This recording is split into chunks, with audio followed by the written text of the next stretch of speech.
Uma boa tarde e noite para todos vocês. Que Deus se faça presente neste ambiente, neste local, que se torna santo, quando nós dedicamos para adorar o nome do nosso Deus maravilhoso. Vamos louvar a esse Deus neste momento, vamos cantar hinos de adoração ao nosso Deus, mas para iniciarmos, curve a sua fronte como você está e vamos fazer uma breve oração. Querido Deus e Pai que estás nos céus, obrigado, Senhor, pela vida e pela saúde, por estarmos aqui hoje na Tua santa casa, dedicando este tempo para adorar o Teu santo nome. Somos dependentes de Ti e confiamos, Senhor, nas Tuas promessas, na Tua misericórdia, e estamos aqui de coração contrito, rendidos, para suplicar as Tuas bênçãos em nossas vidas. Perdoa os nossos pecados, dá-nos a Tua paz, abençoa esse louvor agora, que ele possa ser inspirador ao nosso coração, em nome e por amor de Jesus. Amém. Vamos cantar o hino de número 219 do nosso hinário, Sempre Alegre, Seja o Coração Alegre. Um momento onde o mundo se volta para um espírito de mais alegria, de mais dedicação, de um olhar para o próximo, que nós, como cristãos da Igreja Adventista do Sétimo Dia, possamos ser sempre alegres, e esse é o dever do cristão. Vamos cantar todos juntos, hino número 219.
Alegria, vamos cantar. Sempre alegre, sempre alegre. Oh, que regozijo, brota-lhe da salvação. Sempre guiará os justos com amor em sua luz.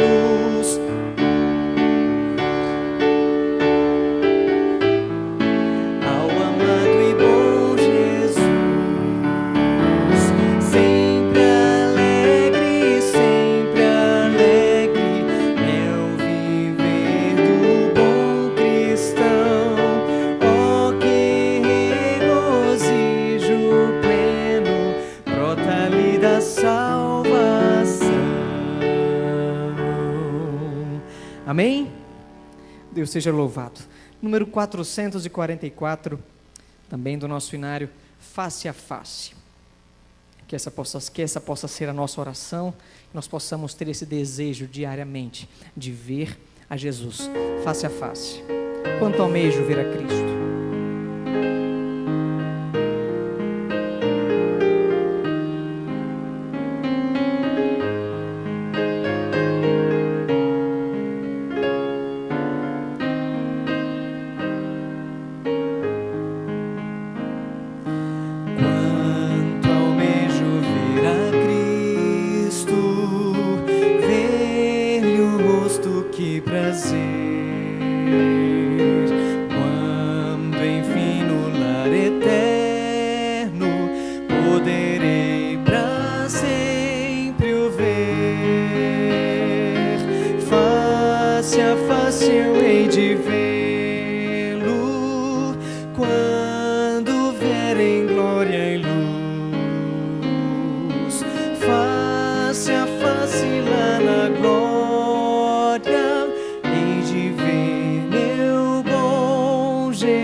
Já o avisto, vejo como por um véu, mas desejo em breve vê-lo face a face lá. Amém? Face a face eu hei de vê-lo quando vier em glória e luz. Face a face lá na glória hei de ver meu bom Jesus. Oh, que encanto estar com Cristo, onde já não há mais dor, livre de qualquer perigo, desfrutando seu amor. Face a face eu hei de vê-lo quando vier em glória e luz.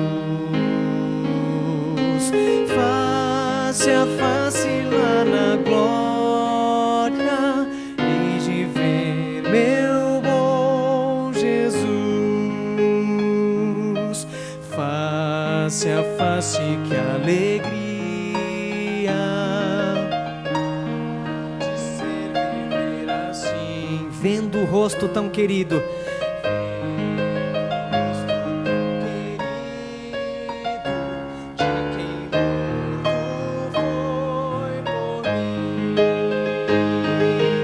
face a face eu hei de vê-lo quando vier em glória e luz. Face a face lá na glória hei de ver meu bom Jesus. amém? Amém. Boa noite. É um grande prazer, uma grande alegria estarmos na casa do Senhor novamente. Bom seria que a gente passasse bem mais tempo aqui. Eu gostaria de rapidamente fazer algumas considerações. A primeira delas é que o irmão Ezequias, meu xará, está hospitalizado. Eu fui visitá-lo agora, mas não me deixaram entrar na Santa Casa. Amanhã, 1h30 da tarde, ele vai fazer uma cirurgia. E a família está pedindo oração.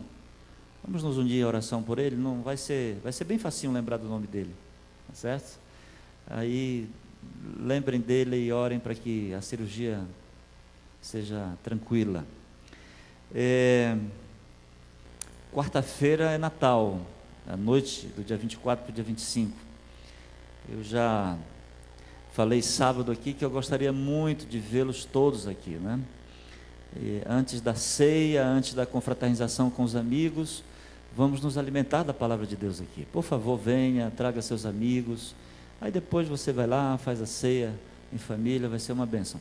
O pregador de quarta-feira será o pastor Moisés, que está ali. Pastor, levanta aí com a esposa. Ele é líder dos jovens da Associação Norte Catarinense. Você também. É um grande pregador, irmãos, um grande amigo. Eu admiro muito o pastor Moisés. Ele tem uma facilidade muito grande de se comunicar. É um grande pastor e nós vamos ouvi-lo aqui na quarta-feira. Ele vai trazer uma mensagem especial para todos nós. Eu me apaixonei por esse trio, Lopes Trio, né? Quantos ouviram o Lopes Trio sábado aqui? Levante a mão. É um negócio tremendo, né? Até falei que o céu baixou a terra, né? Baixou até nós. E a Ana, né? A Ana vai estar com os CDs ali fora. Aqueles que desejarem, é muito baratinho, irmãos, é R$25, não vai fazer diferença, né? Então, vamos apoiar esse grupo musical tão importante e que louva o Senhor de forma tão especial. Tem músicas, várias aqui a capela, Ana? Tem? Parece que a capela a coisa fica mais bonita, né? Então, vamos apoiar. Eu não tenho dúvida de que você será abençoado. No final do culto lá fora, aí você poderá adquirir o seu CD. Ela aceita cheque, aceita dinheiro, cartão não dá, né? É complicado. Olha, aí nas colunas nós temos o cartão da nossa oferta de gratidão. Eu quero dizer a vocês que a oferta de gratidão de ontem deu R$ 1.800. Não é o dinheiro, é o desejo que a gente tem de dizer a Deus muito obrigado pelo que Ele tem feito por todos nós. Então, se você ainda hoje quiser dar a sua oferta, você pode se programar para trazer na quarta, na noite de Natal, vai ser uma noite especial, já que todos, a maioria, receberão presentes, seria uma oportunidade de presentearmos também e de colocarmos a nossa gratidão ali na árvore de Natal pelo que Deus tem feito por todos nós. O horário de quarta continua às 19h30, não muda. E de 31 também vai ser às 19h30, tá bom? Se você desejar, então aí nas colunas tem a caixinha, você pega a sua oferta e aí no final do culto você pode trazer aqui. Que Deus abençoe a todos vocês e que realmente tenhamos uma boa noite e que a palavra do Senhor chegue ao nosso coração.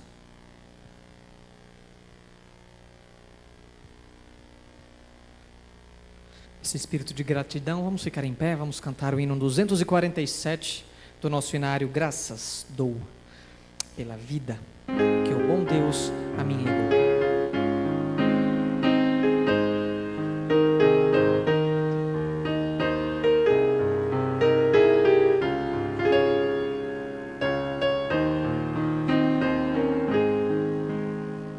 Graças dou sim pela vida que o bom Deus a mim legou.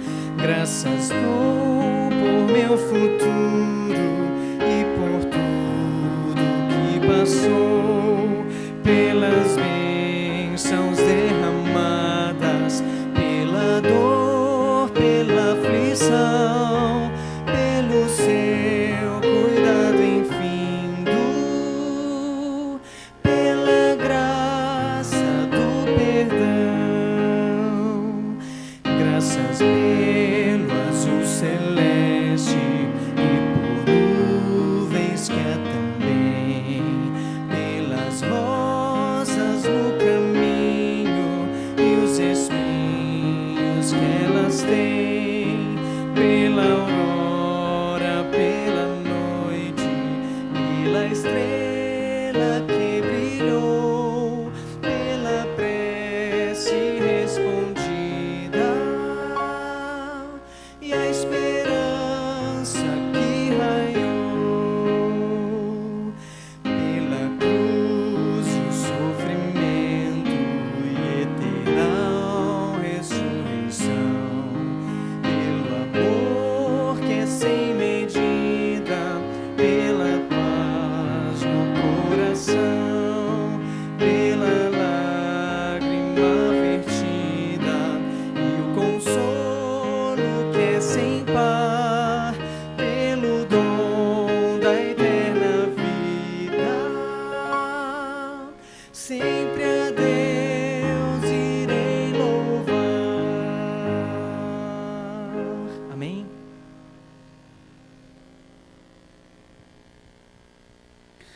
Eu me lembro quando no encontro de pastores lá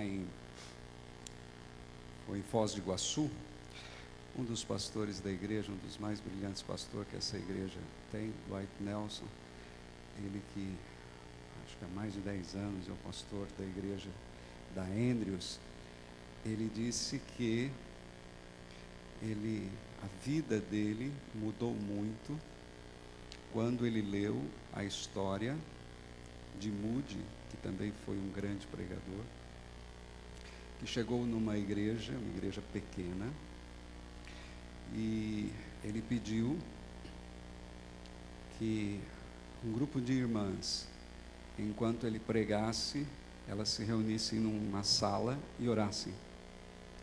E aquele grupo de oração estava sempre unido. Elas ouviam o sermão do pastor, mas elas ficavam ali orando, num grupo de oração intercessória.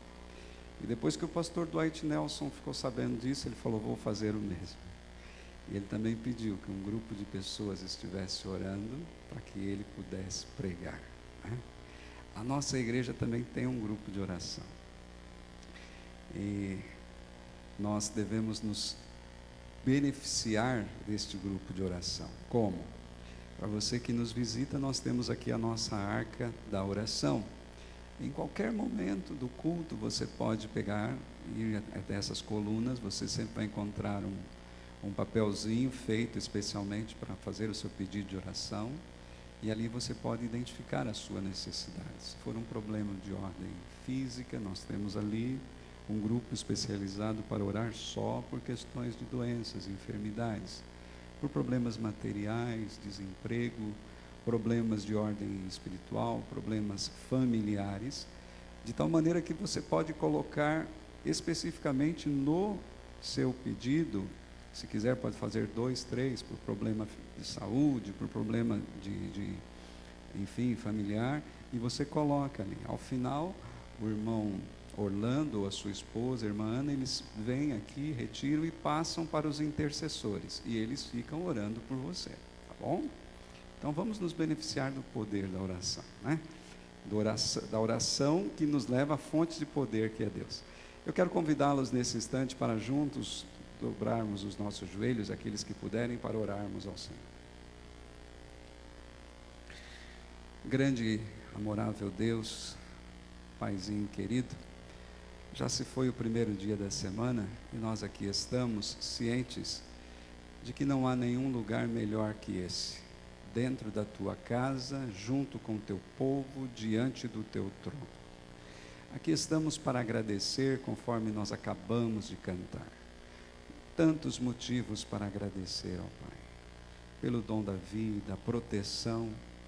Durante esse dia nada de mal nos aconteceu, e não foi mérito nosso, e nenhum também, diria assim, favor especial, mas foi a sua misericórdia que nos atendeu e que nos acompanhou.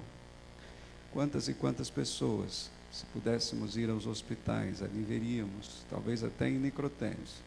E o fato de estarmos aqui, nós não podemos de maneira nenhuma ser ingratos, precisamos reconhecer que o Senhor esteve conosco.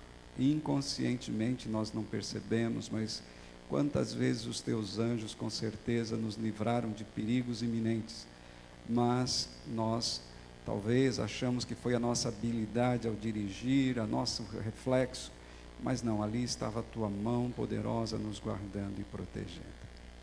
Também agradecemos-te pelo dom da vida, no sentido da casa que temos para morar, por mais simples que seja, mas com certeza ao final deste culto todos nós teremos um lugar em que nos aconchegar, pelo alimento, pela família, enfim, Pai, são muitos e muitos os motivos, mas sem dúvida alguma o nosso maior motivo de gratidão foi Jesus ter vindo a este mundo, ter dado a sua vida lá na cruz, ter derramado o seu sangue precioso.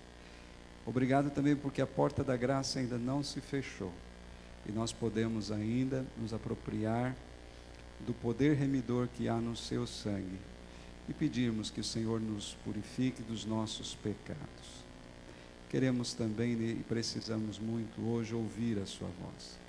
Que o Senhor abençoe o irmão Fernando, ungindo com uma brasa viva do seu altar, para que ele possa, sem dúvida alguma, trazer uma mensagem do coração de Deus para o nosso coração.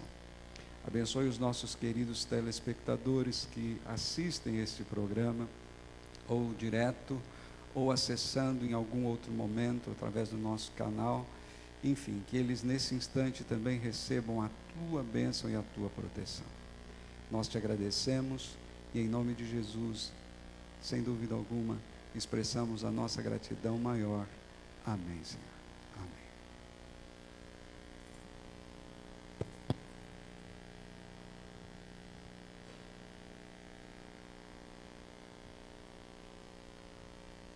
Já em clima de Natal, escolhi uma música para cantar neste momento, que fala exatamente do nascimento de Jesus.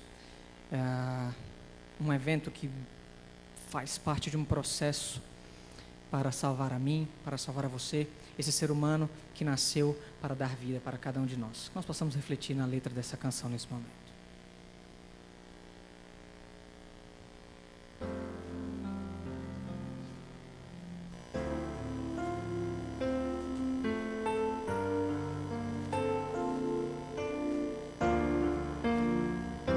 Quem chora é Jesus, menino tão comum, e o mundo nem notou que o rei nasceu.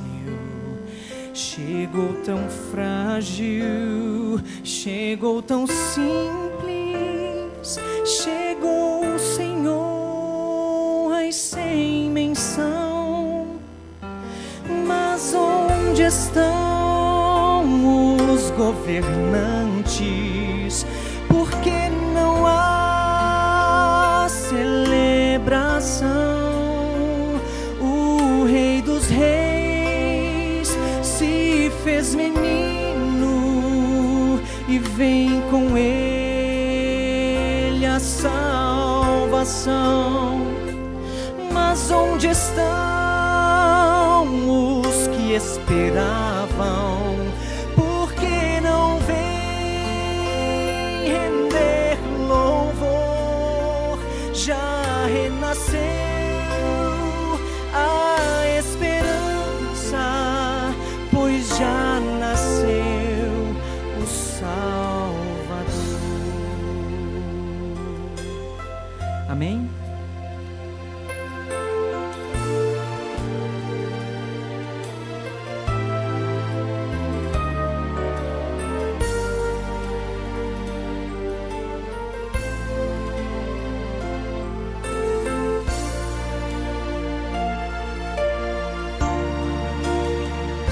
Naquela noite azul, tão cheia de amor, alguns pastores vêm trazer louvor, e magos do Oriente com presentes vêm homenagear o que nasceu. Não foi preciso pompa e honra, não foi preciso comoção.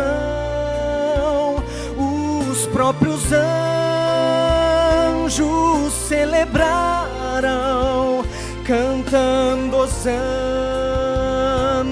a Jesus. O céu chorou de alegria, o universo emudeceu. O Rei dos Reis se fez menino lá em Belém. Jesus nasceu.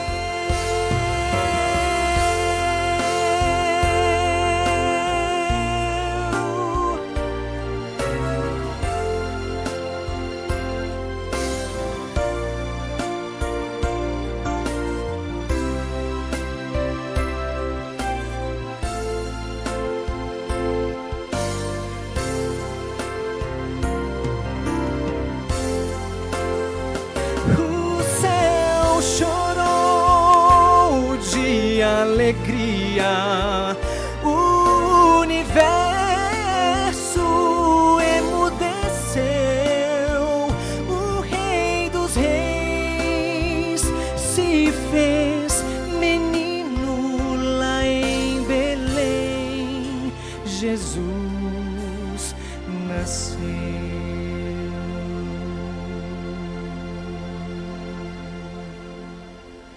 Amém, Senhor.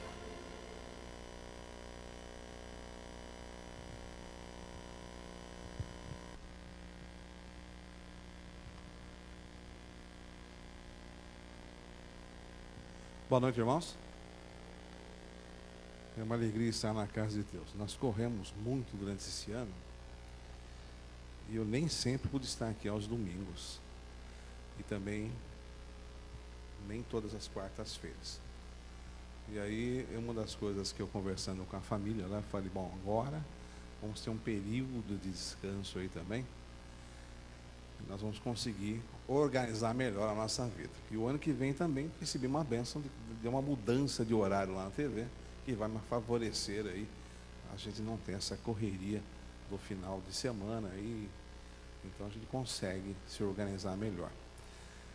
Eu agradeço a presença de todos vocês aqui. É uma grata surpresa a gente ver que há tantas pessoas que se importam com Deus, que pertinho das festas aqui, muitos viajando, falando, não, eu vou na casa de Deus. E esse é um ponto que eu quero conversar com você hoje sobre isso também. E a você que está aí na internet, está na web também, que Deus abençoe o seu lar, Deus abençoe você essa noite, que possa encontrar a resposta que veio procurar na casa de Deus também. Tá? Uma coisa interessante, né? Eu já preguei em muitos lugares por aí, faz 30 anos que eu prego, leva um pouquinho mais de 30 anos que eu prego. Mas pregar na presença do chefe é uma coisa interessante, rapaz. Eu falei para o pastor aqui, e aí, tá? Eu não vou ficar com você aqui. Eu falei, que bom, né? Que bom, né? E aumentou a minha responsabilidade aqui na frente aqui. Mas eu quero falar com vocês algo, que toda vez que a gente conversa aqui na frente, eu venho pregar na igreja, o pessoal fala assim, bom, vai falar de profecias. Hoje eu não vou falar exatamente de profecias, mas eu quero contextualizar a mensagem da noite, que é uma mensagem que eu acho bem propícia para o tempo que nós estamos chegando aqui. Mas para contextualizar, eu quero passar para vocês o seguinte, eu falei que há 30 anos eu prego. Eu batizei em 1980. Na verdade é mais de 30 anos, porque a primeira experiência que eu tive de pregação foi na igreja de Santa Branca, num domingo à noite. E isso foi já no primeiro ano de batismo. Eu gostei do negócio. Falei, não, eu gostei do negócio. É bom, vamos continuar então, né? E já fiz série de conferência. Os primeiros, aqui em Jacareí, um dos primeiros projetores de multimídia, eu juntei debaixo do braço e fui para a TI fazer série de conferência lá, na tenda. A tenda que nós tínhamos aqui em Jacareí é uma tenda azul que nós construímos no tempo do pastor Ronaldo Oliveira. E era uma tenda que é o seguinte, em dia de sol chovia dentro. Dia de sol chovia dentro.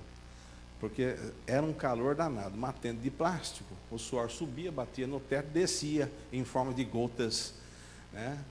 E molhava a Bíblia da gente, né? Então eu gostei do negócio, falei, vou continuar pregando. Mas veja só, nós estamos vivendo num período da humanidade em que nós pregávamos, e tenho certeza, aqueles que nasceram em berço esplêndido, foram adventistas desde a nascença, já ouviam da sua família falando, alguém da família falando. Nós estamos chegando num período da história que nós temos um colapso na natureza, um colapso na sociedade, um colapso na questão do degelo, enfim. O mundo está gemendo, como a Bíblia fala que o mundo iria gemer. Profeticamente, estamos nos situando num tempo. O que eu estou gostando de tudo isso, eu vim falando nos nossos cultos lá na minha casa, é que é o seguinte, eu olho para a cara deles e falo assim, o que eu falava está acontecendo. Não é porque eu falava está acontecendo. O que a igreja prega há muitos e muitos anos está acontecendo. O que acontece é que a gente tem que se aperceber disso. E tem que estar ligado para que você comece a observar. Puxa, mas eu já ouvi isso no sermão.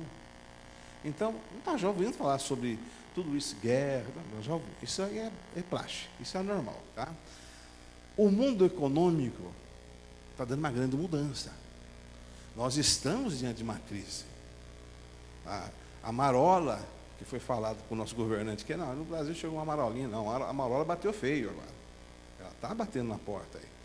Eu lido com empresários. Esse ano, eu saí conversando com vários empresários, e a maioria falou, Fernando, esse ano não foi um bom ano. Aí eu tenho uma boa notícia para vocês que estão aqui.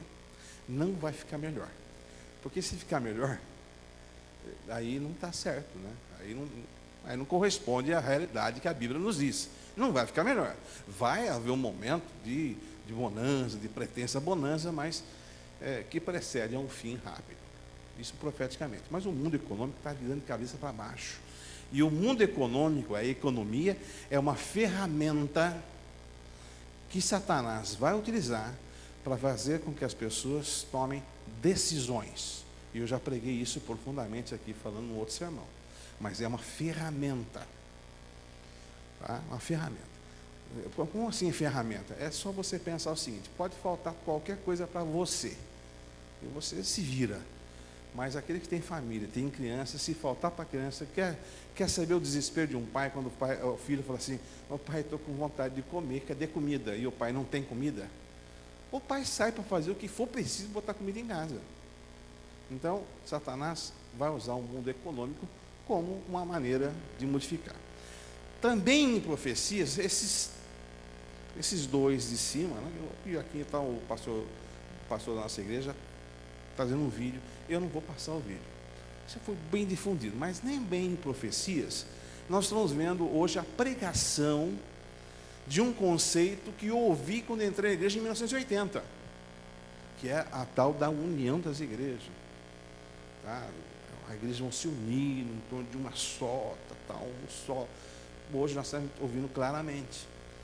E esse vídeo que foi propagado e que virou uma matéria aqui do Amazing Factories, que é do Doug Batchelor nos Estados Unidos, que é um pregador da nossa igreja, que tem um programa na igreja americana, ele trouxe paulatinamente, passo a passo, esse vídeo específico de Francisco falando sobre a união da igreja.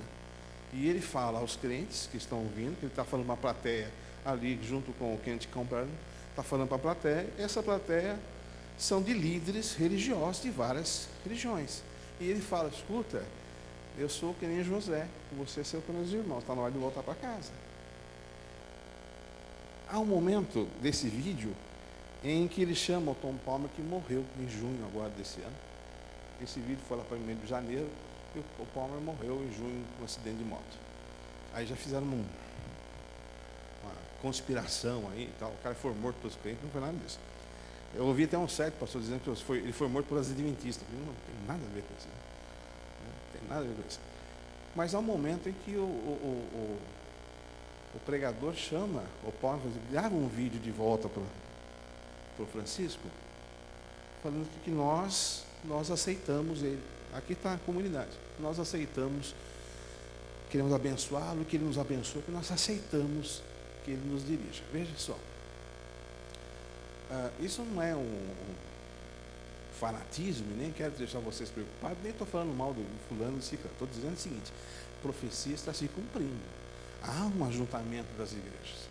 Recentemente, Ives Granda, que é um jurista, não tem nada a ver com religião, foi no programa do Jô Soares falar sobre uma lei que está sendo colocada no Brasil, que é essa lei aqui, que é o Programa Nacional de Direitos Humanos.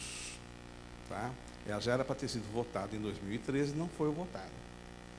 E essa lei, ela se desdobra em 521 outras leis. Eu já falei sobre isso também, acho que alguma vez aqui. O problema é que essa lei de direitos humanos, ela começa também a cercear os direitos civis das pessoas.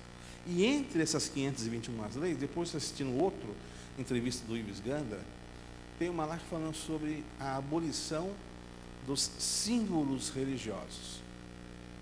O sábado para nós é um símbolo religioso, ele é protegido hoje, não pela Constituição Nacional e diretamente. Tá? A Constituição nos diz que nós temos direito de exercer a nossa religiosidade.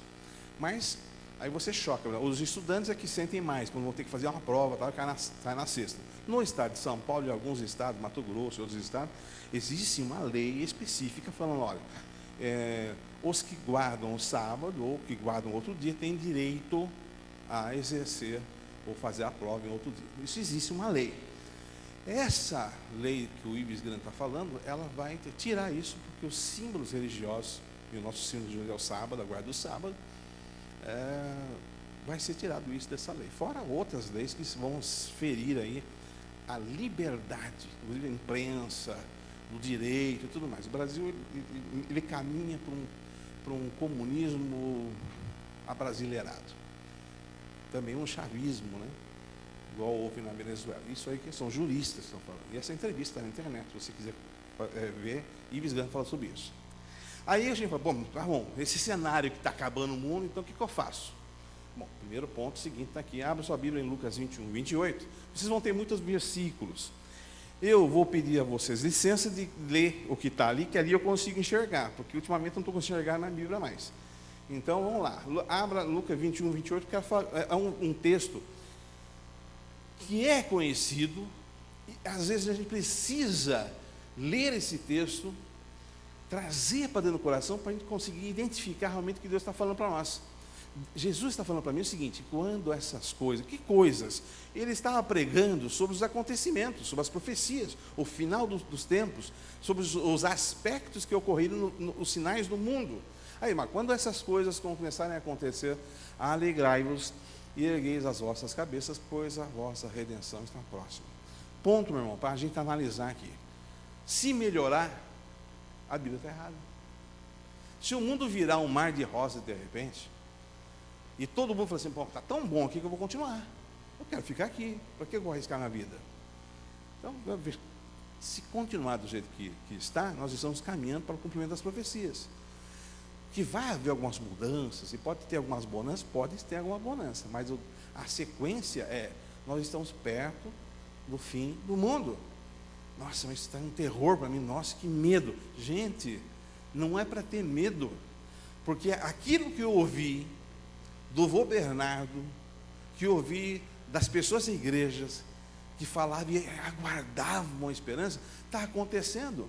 Quantos apóstolos, quantas pessoas da Bíblia gostariam de ver esse tempo? Agora, Deus é tão sábio que Ele vem descortinando os acontecimentos nas datas certas. A Terra está passando por um balanço final. O mundo está passando por um balanço final. Então, veja o seguinte, eu não tenho dúvidas que nós estamos caminhando, e eu não posso marcar a data, não tem como marcar a data, mas eu acho que a minha geração, e Jesus virá na minha geração, eu acho isso, e aí digo amém. Vocês não disseram amém. Então, querem ficar mais 100 anos aqui? Quem quer ficar 100 anos nessa terra, levanta a mão. Não, né? Ninguém quer ficar 100 anos nessa terra aqui. Então, seguinte, vou dar se Jesus voltar rápido, gente, voltar, e você está preparado, Jesus voltar rápido, gente, acaba segunda-feira, só por isso eu já estou alegre, entendeu? Só de não ter segunda-feira eu já estou alegre, porque todo mundo que pensa na segunda-feira, pensa que tem que pagar a conta, levantar cedo, pegar o ônibus para o trabalho, tá? Tem 13º que não saiu, entendeu? Então, só de não ter segunda-feira eu estou alegre, mas mais que isso, é porque eu não aguento mais ficar nesse mundo, não. A gente vai quando a gente está mais jovem, a gente vai enfrentando as coisas. Mas quando vai chegando numa idade, a gente vai olhando para assim, gente, não dá mais. Quero ir embora. E um detalhe interessante, morrer para mim, não estou afim de morrer. Não estou mesmo. O vô Bernardo morreu com 90 e poucos anos. Não, morreu por 590. E ele falou assim, não, eu já falei com Deus, combinei com ele, eu vou ficar vivo até a volta dele. Já passou 20 anos da morte dele. Mas agora, tudo que ele me pregava, aquilo que ele pregou, tudo que eu falo de profecia, eu estou vendo acontecer, gente. Aí, será que é verdade? É verdade, está acontecendo, não tem como ele fugir. O mundo está passando por um balanço, ele está chegando num período. E a Bíblia diz o seguinte, está aqui em Daniel 7. Abre sua Bíblia em Daniel 7, 9 e 10. E ali você vai ver uma questão importante, que é o balanço, um balanço. E o que acontece de importante nesse balanço? Abriu a Bíblia lá? Ninguém abriu a Bíblia, porque está lá, né? É esse o problema de passar o versículo lá em cima, né? A gente burla, mas vai lá. E eu continuei olhando até que foram postos uns tronos. E um ancião de dia se assentou. E o seu vestido era branco como a neve, e o cabelo da sua cabeça como a limpa lã. E o seu trono chamas de fogo. E as rodas dele fogo ardente, e um rio de fogo manava e saía de diante do dele. E milhares o serviam, e milhões estavam diante dele, e assentou-se o juízo, e abriram seus livros. Como é que eu sei, por exemplo, que esse período está se falando de um tempo do fim? Porque é o juízo, é o tempo do juízo. Nós vamos ter que comparecer diante do trono de Deus. E isso se repete lá em Apocalipse 20, 11. E vi um grande trono branco, e o que estava sentado sobre ele, de cuja presença fugiu a terra e o céu, não se achou lugar para eles. E vi os mortos, grandes e pequenos, que estavam diante do trono, e abriam-se os livros, e abriu-se outro livro, que é o livro da Bíblia, da vida. E os mortos foram julgados pelas coisas que estavam escritas nos livros, segundo as suas obras. O importante e interessante é que aqui nessas passagens mostra que tem um livro, e esse livro conta a minha história. E aí é um detalhe interessante. Eu me lembro, a gente não ensina as coisas ruins para os filhos, né? Alguém ensina coisa ruim para filho? É difícil, nós não ensinamos, né? Mas as coisas passam de geração em geração. E essa coisa de escrever, 2 assuntos. Quando eu ia na escola, eu tinha 2 macetes. Eu vou contar o segundo agora. Meu filho sabe do primeiro, ele fez o primeiro sem eu falar para ele. O segundo eu vou contar aqui. Eu ia na escola e as professoras insistem, né, em dar tarefa de casa. Eu era fã de tarefa de casa. A coisa que eu mais gostava foi fazer tarefa de casa. Copia da página X à página X do livro. Sabe qual é a minha pergunta? Se já está escrito no livro, por que eu tenho que copiar? Ela está querendo levar o livro para casa dela, mas ele tinha que copiar. Então eu copiava a lápis, fazia lápis. Aí ela chegava, aí tinha um momento de bater o carimbo, disse, você fez a tarefa? Aí todo mundo na frente para entregar a tarefa, né? E eu esperava ali, aguardar um pouquinho e colocava lá, e ela dava um visto, né? Tá bom. Aí você pega uma borracha, não tem criançada aqui, posso falar. Pega uma borracha, passa a tinta da caneta e faz um carimbo em cima do visto dela. E aí, como você escreveu a lápis, você apaga o comecinho, a primeira frase. Ó, receita de bolo, hein? Apaga o comecinho, a primeira frase. E escreve outro comecinho, o começo que ela mandou na próxima tarefa. O que a professora faz? Quando está cheio de gente na frente, você vai lá e joga junto com ela. Ela olha o comecinho da frase, não tem visto, dá o visto, entendeu? Eu apaguei o comecinho, mudei lá e ela não viu, não dá visto. Eu fazia isso. E aí passou os anos, e um dia chego em casa e vejo o caderno do meu filho. Eu olhei, parece que tem um borrão aqui em cima, peguei o caderno, olhei, tinha uma marquinha de um visto lá do outro lado. E eu chamei ele, Vingar. O que você está fazendo com essa marquinha aqui? Não, pai, um desenho. E deu risada. Meu filho de idade, quando eles vão mentir para ele, eles dão risada. Eles vão mentir, que mais dá risada. Eu falei, já não precisa nem falar o resto, já é mentira. Aí ele falava, já pegou mesmo, né? E foi o que você fez aqui? Não, pai, é o seguinte. Aí ele foi ensinar para mim. Ela faz o visto, e eu rabisco a cor, põe em cima, levo o mesmo tempo. Porque, pai, poxa vida, pai, escrever tudo a ver tem que escrever, está num livro. E eu fico olhando, nossa, como o Gênesis passa, né? O Gênesis passa para o filho. Eu não falei para ele sabe fazer isso aí. Entendeu? Agora meu neto Nicolas também está revoltado com tarefa de casa. O grande problema dele é que a professora dele é a mãe dele, né? Então, tem jeito, né? E sabe um garotinho de 5 falou assim, eu vou pedir para a escola mudar para minha professora. Eu falei, professora, é só mãe, filho. Mas eu vou pedir, pai, não aguento. Chega em casa, ela faz eu estudar. E aqui foram postos os livros, e esses livros estão com os meus relatos lá. E um fato interessante, Deus escreve, e manda escrever, né? Manda escrever a caneta ou manda escrever a lápis? O que vocês acham? O que está escrito de você lá? Está escrito a caneta ou está a lápis? Então vamos continuar para você entender como é que está escrito lá. A Bíblia descreve que vai ter um grande julgamento. Então nós vamos comparecer, todos vamos comparecer diante do trono de Deus, todos, não tem como. Tá? O primeiro grande julgamento dessa terra, o balanço dessa terra, começou no dilúvio. Quando Deus olhou e falou assim, olha, a humanidade não tem mais jeito. Foi o primeiro grande balanço da terra. E Deus falou, bom, não dá, vou acabar com o homem. Separou ali um pouquinho para continuar, o restante foi um balanço final. E Deus falou assim, chega, a humanidade não dá mais. Foi o primeiro balanço que a terra passou. E muitos foram encontrados em dívidas. E esses muitos encontrados em dívidas não continuaram. Agora a terra continua em balanço. E há depois disso um outro balanço. O segundo balanço, isso que eu coloco, o segundo balanço, ele está ocorrendo. Porque a partir de 1844 nós estamos dentro de um juízo, que é um juízo investigativo. O nosso nome está sendo passado em revista. Esses livros estão sendo vistos. E aí eu fico pensando, e eu volto a perguntar a você, meu irmão, você e Deus, o que Deus está escrevendo no seu livro? Está a caneta ou está a lápis? Mas aqui embaixo em Hebreus 22, 23, 24, agora quero ver onde que eu vou conseguir ler. Vamos ler na Bíblia então. Hebreus 9, 22.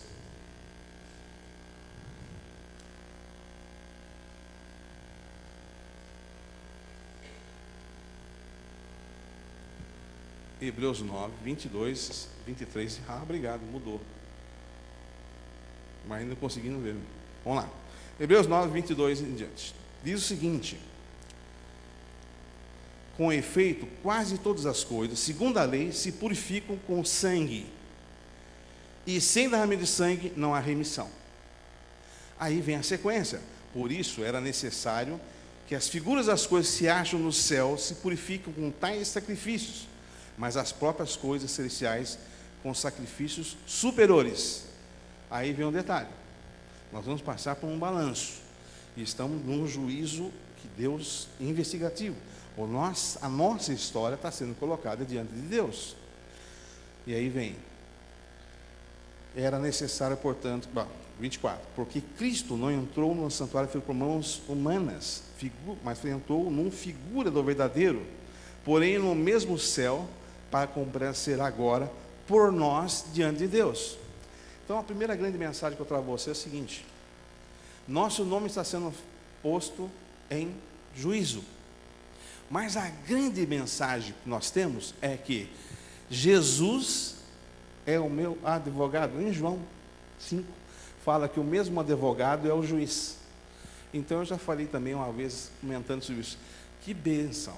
O juiz que vai me julgar é o meu advogado de defesa. Então estou tranquilo se eu andar no caminho dele.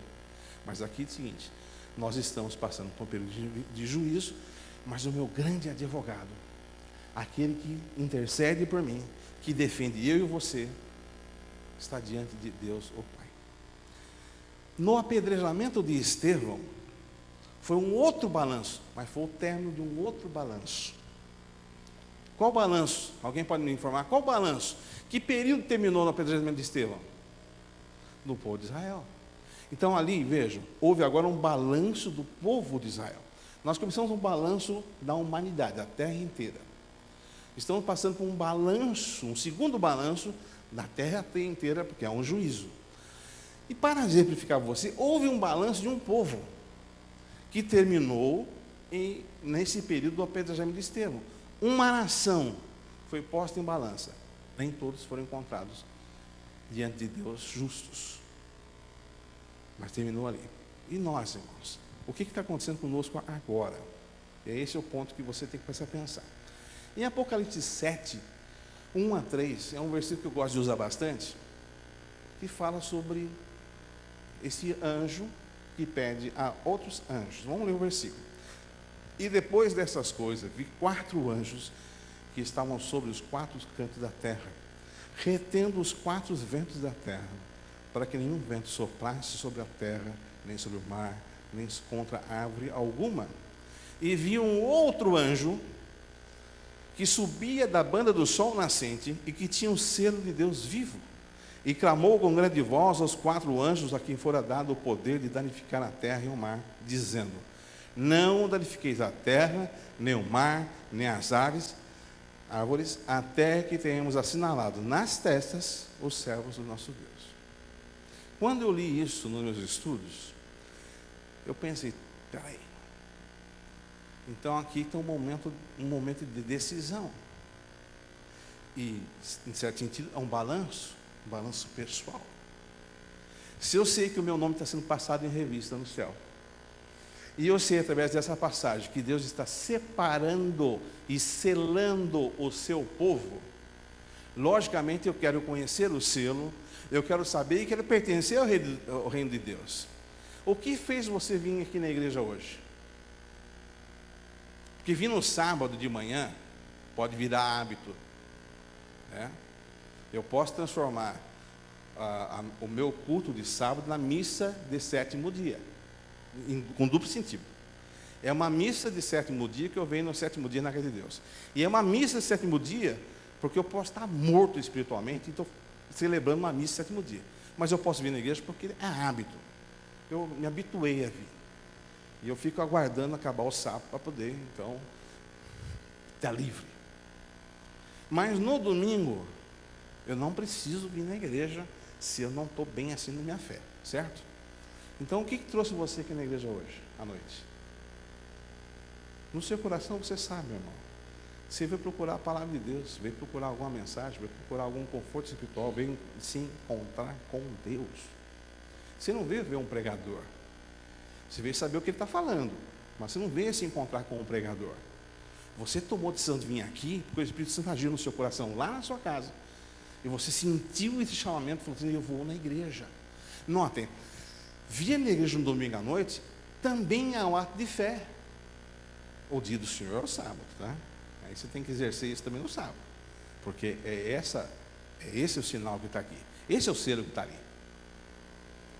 Tá? Mas eu vim aqui porque você veio, porque você sente que você necessita de Deus. Aí eu digo um grande amém. Amém? Então você concorda comigo.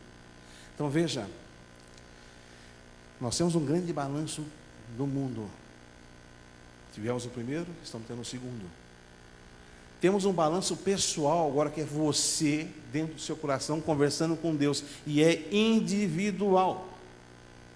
E esse balanço vai determinar aonde você vai passar a eternidade. Se você vai aceitar ou não o que Deus quer fazer com você. Então é momento de começar a refletir. É momento de começar a analisar. É momento de tomar decisões. Porque esse selo aqui, ele só é colocado na testa, na fronte. E a fronte significa a aceitação. Eu aceito. Você tem que tomar uma decisão. Deus está botando em julgamento, em balanço a tua vida. Eu não sei o momento em que ele passou ou vai passar pelo meu nome. Porque ele é onisciente, onipresente, ele é Deus. Então não sei nem se meu nome já passou. E não sei o momento que vai passar. E é bom a gente não saber. Porque se você souber, você vai relaxar, bagunçar, e quando estiver pertinho, você vai querer fazer a coisa certa para ir para o céu. Não é assim? Veja, no mundo dos negócios, após um balanço, você sente sempre uma festa. Pelo menos as empresas que estão no azul, né? Tem uma grande festa. Aqui nós temos, no Apocalipse 8, versículo 1, havendo aberto o sétimo selo, fez silêncio no céu por quase meia hora. Por que está em silêncio no céu? Porque todos que estavam lá estavam vindo para levar os convidados de uma outra grande festa, uma grande ceia. Nós estamos chegando num tempo que tem uma ceia, né? A gente às vezes não tem tanto costume de ceia. Na minha casa, por exemplo, na casa dos meus pais, nós tínhamos o costume da ceia. Tinha guardado da meia-noite para poder cear. Quando me tornei adventista, isso foi assim, se desfazendo, né? Não preciso guardar meia-noite. Aí foi caindo para o horário do pôr do sol. E me ajudou até em muitas coisas, porque quando você começa a namorar, você tem a sua casa e tem a casa da namorada. E eu tinha a casa dos amigos também. E todo mundo queria que eu fosse. Então eu passava na casa de um, fingia que comia, ia para casa do outro, fingia que comia, ia para casa do outro, fingia que comia, e passando 3, 4, 5 casas. E no dia de Natal era difícil. No dia de Natal, haja sal de fruta, porque tinha que comer na casa de todo mundo. Agora, depois de maneira adventista, a coisa foi mais tranquila, porque agora traz minha casa, vem para minha casa. E a gente começou a dormir. Mas no céu, há um momento em que Cristo vai nos buscar para uma grande festa. E só quem vai para lá? Quem fechou no azul? Quem vai para lá? Quem é convidado. Essa grande festa só vai quem é convidado. Mas há uma boa notícia para você já já. Em Apocalipse 19:1 diz que viu o céu aberto e um cavalo branco, né? E eis que estava sentado sobre ele, quem estava sentado sobre ele chamava-se fiel, verdadeiro, e julga. Nós estamos num período de julgamento. Mas Deus nos dá agora, e aí eu começo a falar com você agora. Deus nos dá a graça de uma nova aliança. Eu podia separar aqui o nome de vários da Bíblia que Deus deu uma nova aliança. Eu me lembro claramente de Manassés. Manassés, se você ler o livro de Reis, você fala, está condenado. Se você segue e vai ler os crônicas, você vê que Deus fez uma obra na vida dele. Manassés para mim é o grande exemplo de que há salvação para todas as pessoas. E aqui começam algumas promessas que Deus nos faz de uma nova aliança. E essa é a palavra que mais eu ouço. Esses dias atrás, eu fui conversar com um rapaz de uma outra empresa, que quer muito participar do meu programa lá na TV. Ele não é adventista. E eu tive que pensar muito do que eu vou fazer com ele. E ele veio e pegou na minha mão assim. Ele é de uma outra igreja. Falou: Fernando,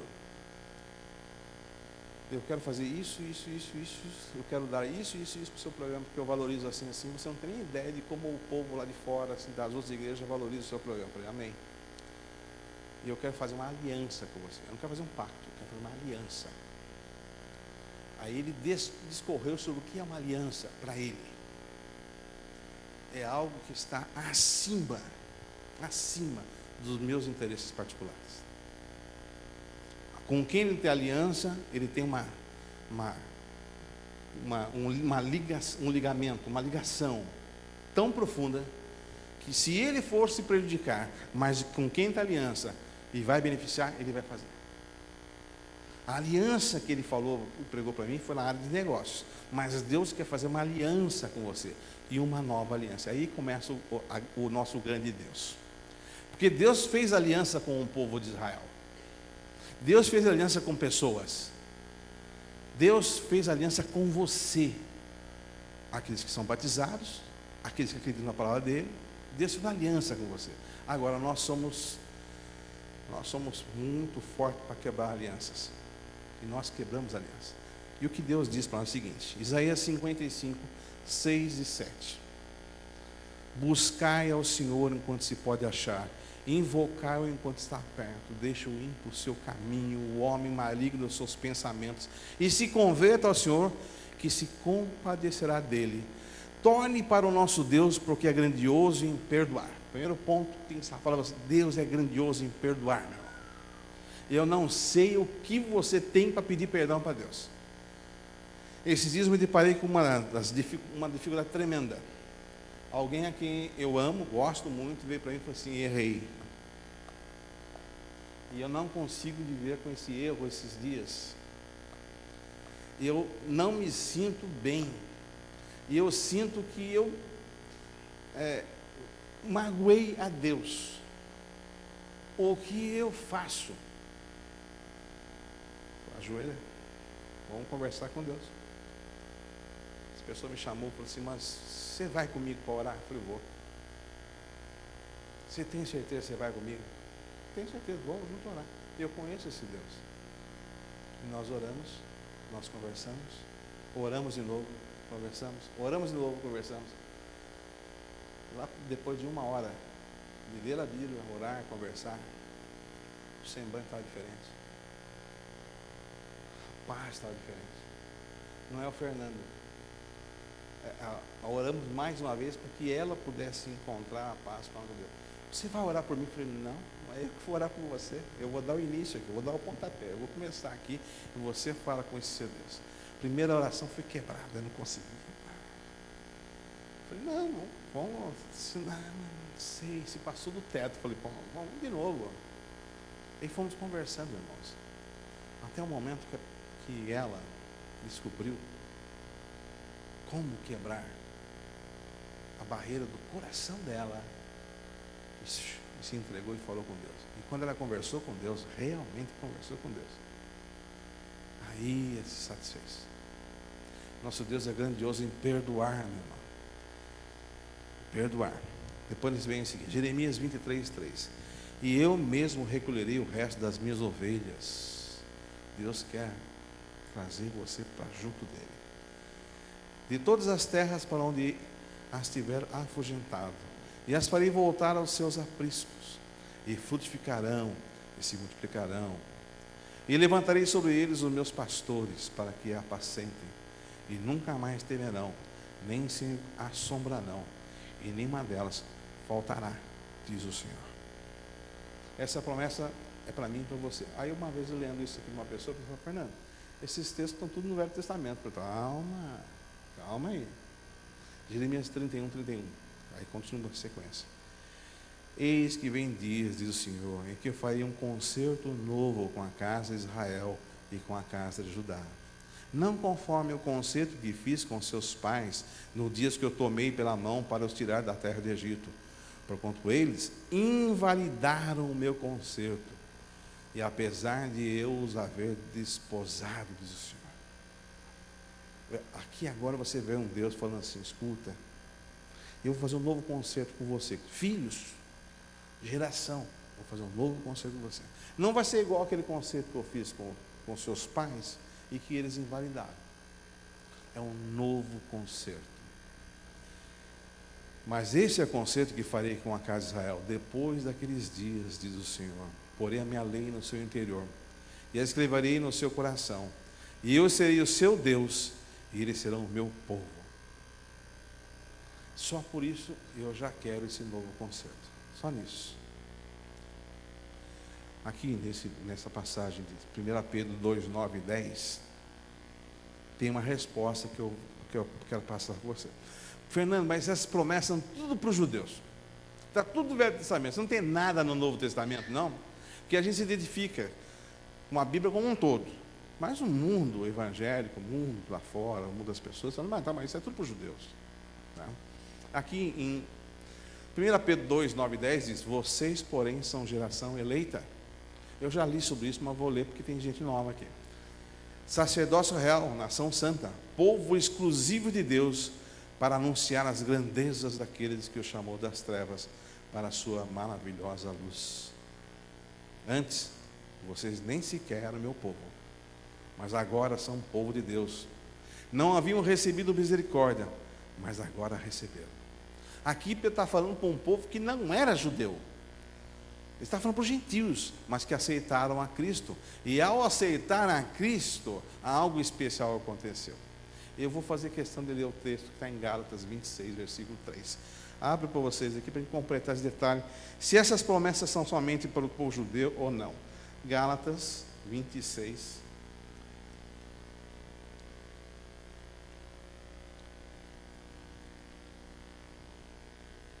Desculpa, Gálatas 3, 26.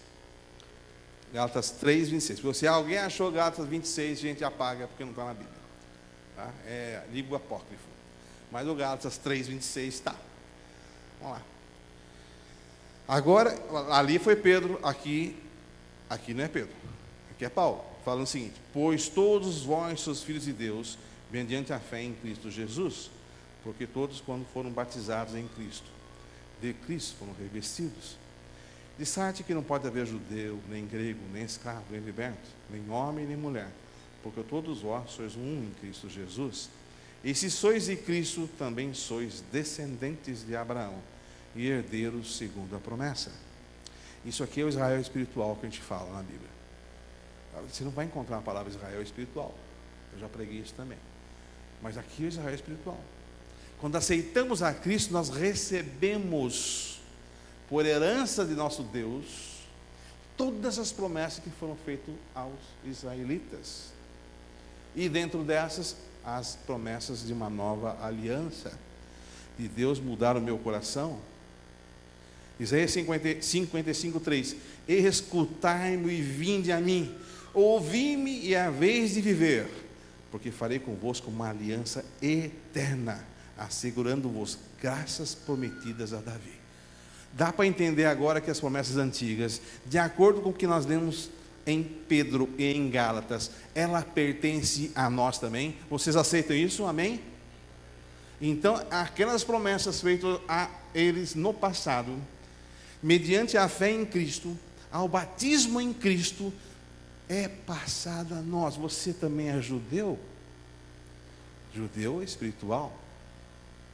E essa promessa que ele fez a Davi é sua também. Mas vamos pôr uma promessa dentro do Novo Testamento. Então, Hebreus 9, 15.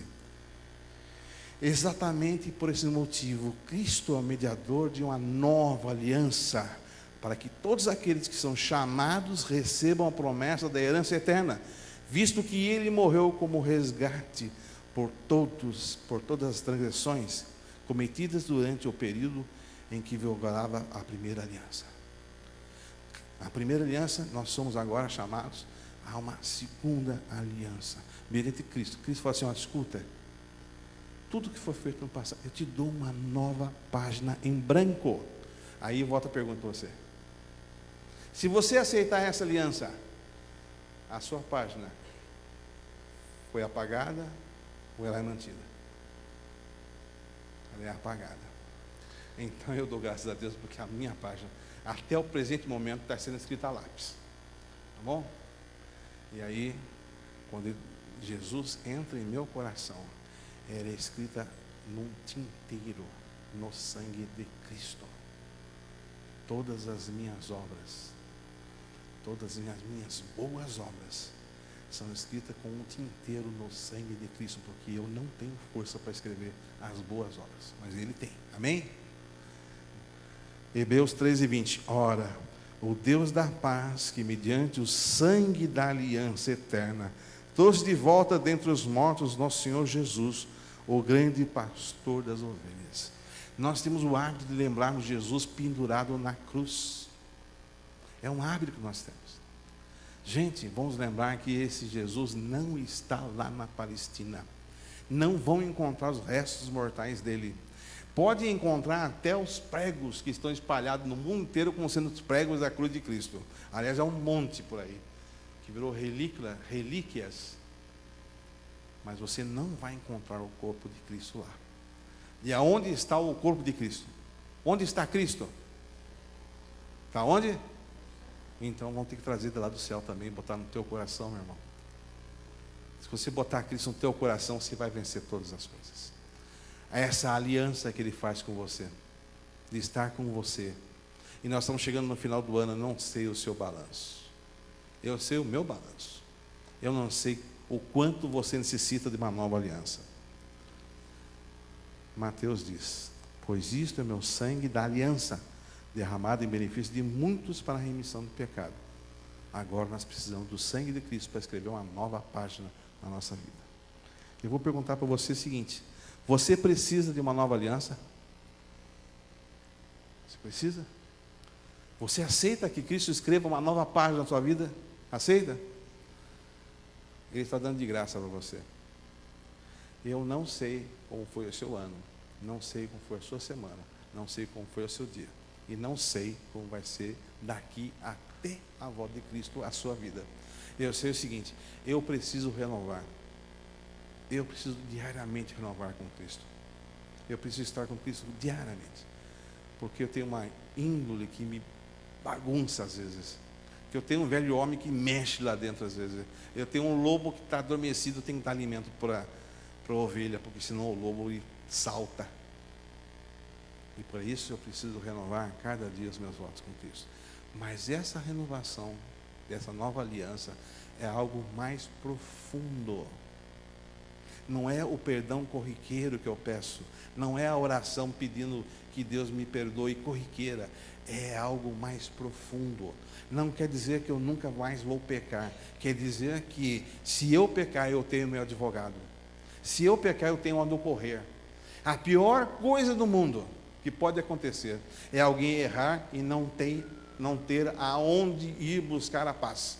Temos que buscar a paz em Cristo, e Ele fala: eu faço uma nova aliança com você. Irmãos, nós estamos encerrando um ano, num período de tempo em que as profecias estão dizendo, batendo na nossa cara, dizendo assim: ó, é verdade. Eu não estou assustado com o fim do mundo, eu estou preocupado com aqueles que eu não alcancei ainda, preocupado com a minha casa, que eu quero que se fortaleça, e eu quero que eles façam uma nova aliança. Além da aliança de renovação diária, ao se levantar nas minhas orações, eu peço a Deus, hoje, Deus me dá uma nova aliança. A aliança que o Senhor falou que vai botar dentro do meu coração a sua lei, vai botar a tua vontade em mim, e vai me fazer um instrumento nas tuas mãos. Você quer também ser agraciado com essa nova aliança? É tempo de fazer isso. Final de ano, então é tempo. Você quer também? Eu vou pedir ao pastor, ele é o pastor da nossa igreja. Eu aprendi lá para trás, no curso, de que o momento em que o pastor ora para essa igreja, é o momento que o céu se abre, porque ele e o pastor é aquele que Deus falou assim: vai, cuida das minhas ovelhas. Eu vou pedir para ele orar por essa nossa nova aliança. Mas eu vou pedir para você o seguinte: quem quiser, levanta e vem aqui na frente. Quem quiser, levanta e vem aqui à frente, para buscar essa nova aliança. Pode levantar e vir cá, nesse momento. Nós vamos encerrar o culto hoje nessa oração, meu irmão. Eu quero que você saia daqui pensando: eu renovei a minha aliança com Deus. E eu vou voltar para minha casa em paz com o meu Senhor. Amém? Amém.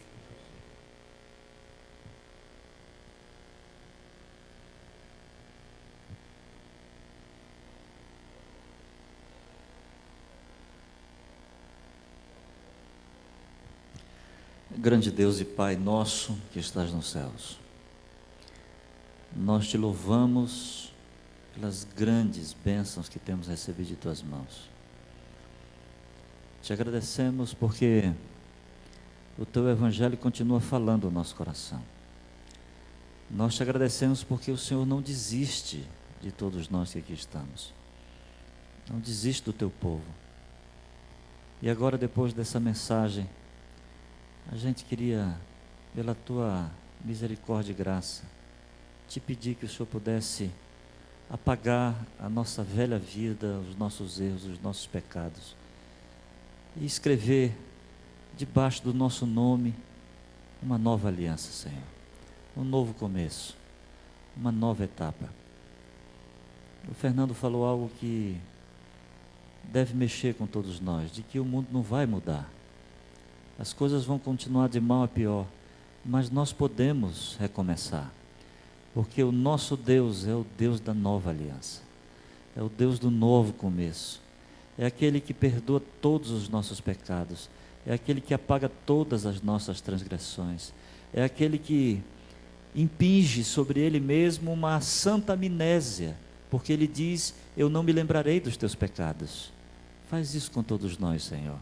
Esquece os nossos erros, recomeça a nossa vida, coloca diante de todos nós uma nova perspectiva, e que todos nós possamos dizer: eu esqueço de tudo para trás e olho para as coisas que diante de mim estão. Perdoa os nossos pecados, confirma o nosso nome no livro da vida, escreve lá com teu sangue e deixa lá escrito por toda a eternidade. Obrigado pela mensagem que recebemos. E agora, ao nos despedirmos, ao irmos para a nossa casa, possamos fazê-lo com a tua bênção, com a tua companhia, em nome de Jesus. Amém. Amém, Senhor. Agora que você fez a nova aliança, lembre-se que você está alegre. Diga: Deus abençoe para quem está com você, e a gente se encontra ali fora.